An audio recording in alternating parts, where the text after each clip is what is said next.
While speaking of the discipline of the physical body, one important segment that we have yet to deal with is work. In the Vedantic tradition, work, as you know, has been devalued, and at its best it is regarded as a means of purification to wipe out the wrong samskaras and prepare oneself for the yoga of knowledge. And Shankara is very definite that the role of work, which always forges karma, is over once you awake to the knowledge of the divine self. It was the Gita, Bhagavad Gita, which raised its voice on the role of work in spiritual life. Sri Aurobindo speaks of it as the greatest doctrine of works given to humanity in history. And in the Gita, it has been clearly pointed out that it is the intention behind the work that determines whether it is going to forge bondage or help to liberate. If it is done with desire, stress of ego, then the work naturally binds. But if work is done as a sacrifice, as a yajna, as a consecration, then instead of being a force for bondage, it turns into a force for liberation. That's the role of work as described, defined in the in the Gita. Sri Aurobindo develops this approach and adds one or two new dimensions. He gives importance to work not only as a preparatory means, but also and more as an agent for stabilizing, embodying, and manifesting a new consciousness. One offers the work, one renounces the claim for the fruit of works, one learns to renounce claim for the choice of work, one becomes an instrument, develops into a channel. These are all grades. When you have no desire, it is not your work. You become an instrument for the divine power in the work. As you develop this consciousness of being an instrument, you gradually awake to the fact that you become a channel. The Shakti or the power no longer uses you, but flows through you. That is the channel. And once this identification with this moving puissance grows, one becomes a child of the divine power. Divine power. One is totally identified with the Master of Works, with the Lord of the Being. This is the rationale of work as an indispensable part of divine life. Pointing to the body, Sri Aurobindo says that we must learn to draw the rasa of works. He uses the word rasa, the sap. That is, as a channel of God, you must draw the felicity, the enjoyment of the work. In which case, there is no question of fatigue. It is understood that all this is not possible unless we have the right attitude to work. In the history of our ashram, it has been the same story. Everybody starts work in the right attitude, as a means of growth, as a means of consecration. Gradually, it becomes mechanical. Work remains work. It does not necessarily form part of the yogic discipline. And if to this mechanical doing of work, which completely loses the yogic value, one adds the egoistic claim, the stress of desire to assert oneself, to aggrandize oneself, then work not only becomes labor, but as something that forms a kind of a prison. What Vivekananda calls the illusion of work. Work remains a spiritual agent only as long as it is a living consecration to the divine. The moment we forget that and does work, as duty, it becomes a prison. One becomes complacent, and what mother calls work becomes labor. I remember a particular incident which I have narrated elsewhere, but there is no harm in repeating, that someone heard that mother would like to have certain passages typed, and she needed bold types. So the person who had a typewriter with bold types, she typed continuously and completed the whole matter in record time, neatly clipped it and sent it to mother. When mother took it in her hand,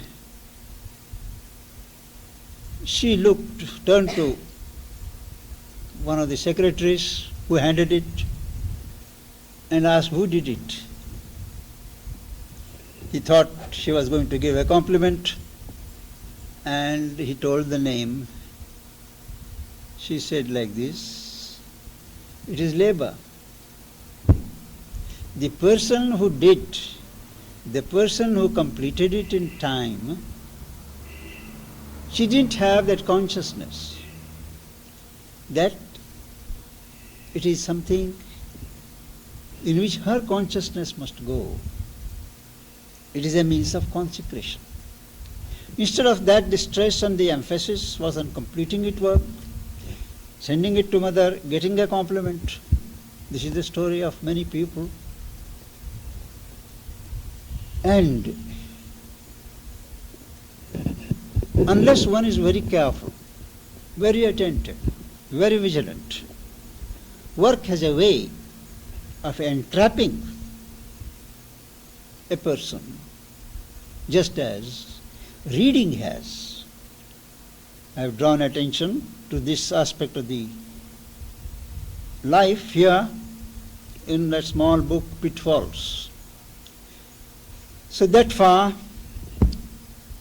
as work is concerned, we have to learn to draw the rasa of work in the body, which means a good deal of preparatory work on ourselves, purification, divestment of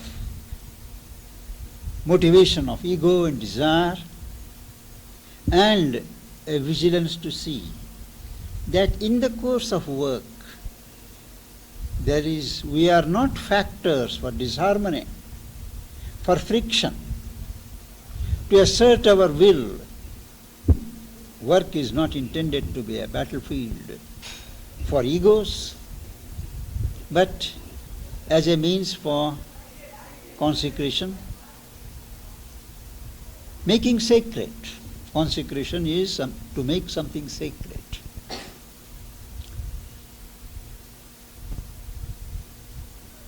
Thus far regarding the physical and the material body. The last layer in the human being begins with the subconscious. The subconscious, in our terminology, is different from the subconscious or the unconscious of the Western psychoanalysts like Jung and Freud. For us, who follow the Indian classification, subconscious or the subconscient is intermediate between the waking consciousness and a total unconsciousness. As unconsciousness seethes to become conscious, it has to go through the belt of the subconscious. Above the subconscious is the semi-conscious, then the subconscious. And the subconscious is conscious in its own way, only we are not aware of what all the subconscient part does. For instance, so many people come and go, we talk to somebody, number of others talk in our hearing but we don't listen. There is the radio, there is the TV, there is the gunshot, but we are not paying attention. But the subconscient catches and registers all these sounds and impacts. And it is from the subconscient that they all come up in a mixed medley during our dream state, or when we are not totally in control of our consciousness, of our waking consciousness. And this subconscient is not a product of this life alone. It is a heritage of past lives. And though our inner being does not depend upon the subconscious, the outer being draws from the subconscient as it has been habituated for 1,000 lives. It goes on gathering the sediment, storing it, and our matter is made from the subconscient. That is why the obstinacy, the solidity of the subconscient are imbued in matter. The materiality of our being, of the body, has a certain resistance to movement and a massive solidity about it. That comes from the subconscient, which receives and holds, which will not easily change, which will go on repeating itself.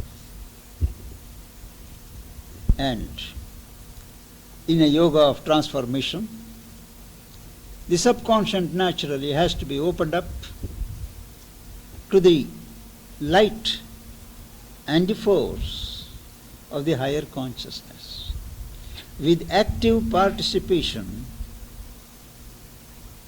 on the part of the seeker, on the part of the sadhaka. Even when we succeed in controlling the movement of the subconscient, we realize that for instance, my subconscient is one with the universal subconscient. My mind, for instance, my vital, for instance, my physical, for instance, has an individual character. It has contact with the universal elements, but the subconscient is more closely connected with the universal subconscient. So however much you purify the individual subconscient, it is always open to the waves that come from the universal subconscient.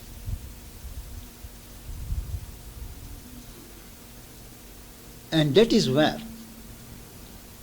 yogis have found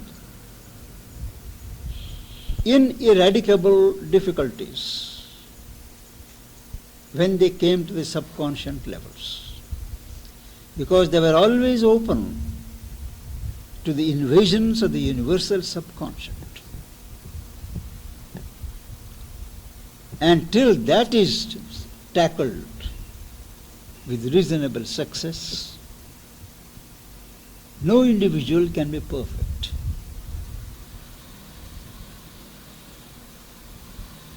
And Sri Aurobindo has argued and explained in the Life Divine how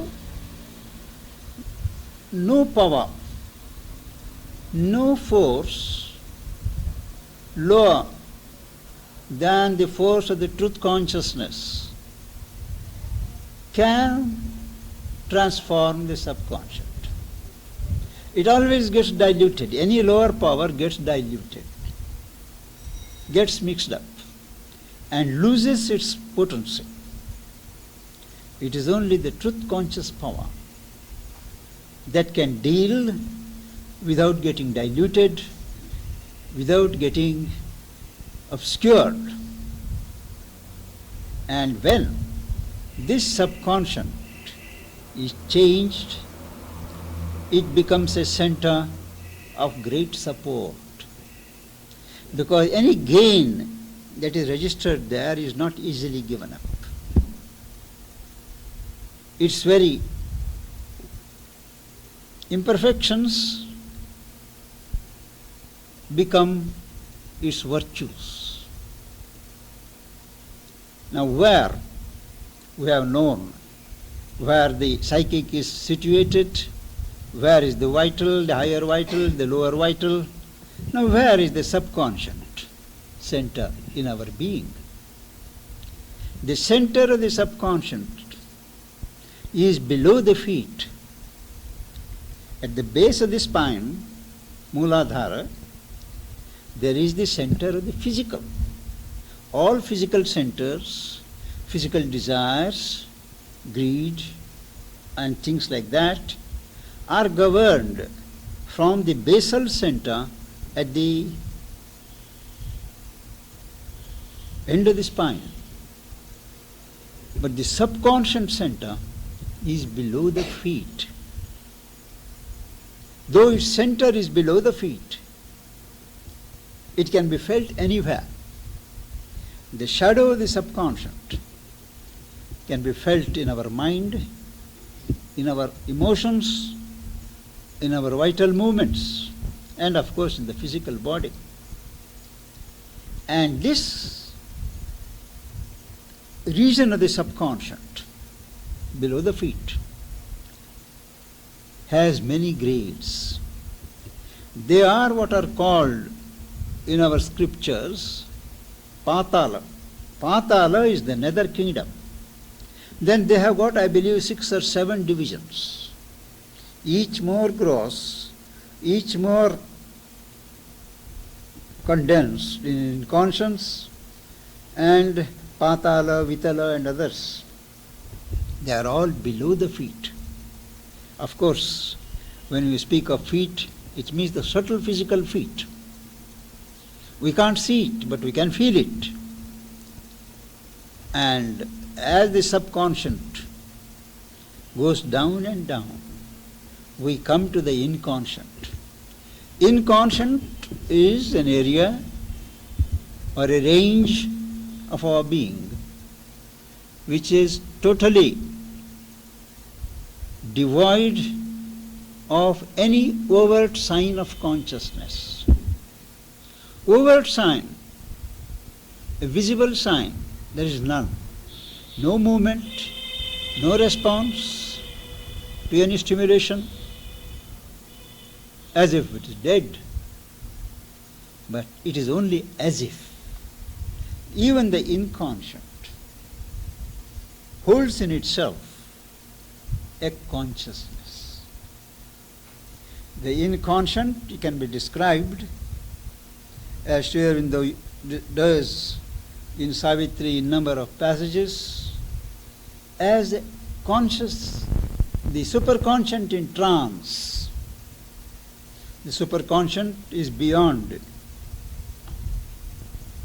the grasp of the mind.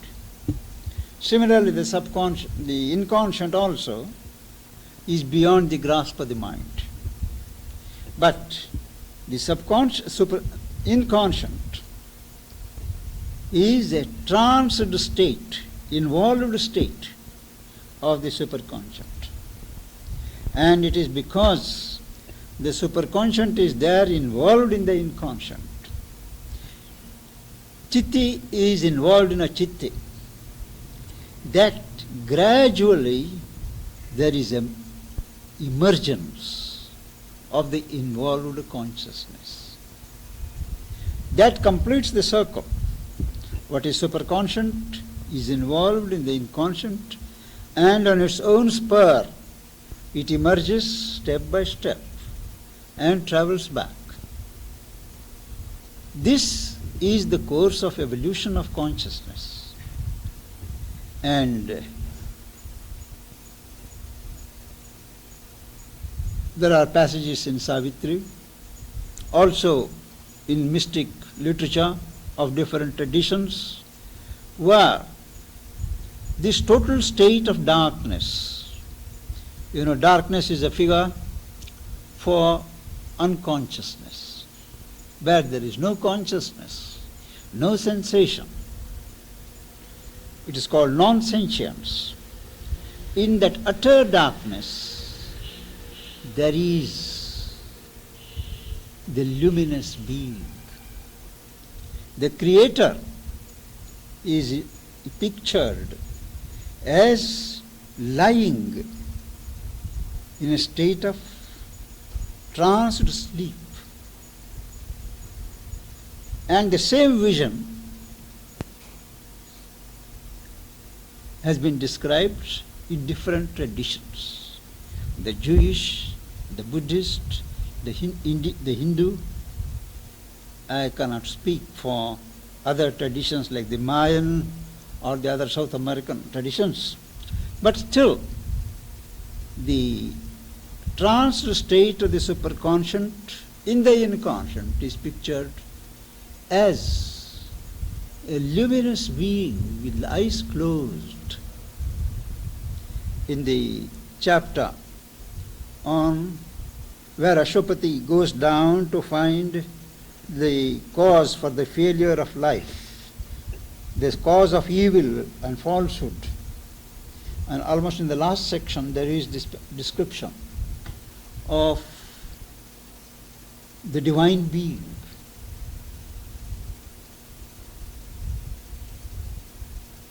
Closed in its closed eyes, stretching itself in the inconscient.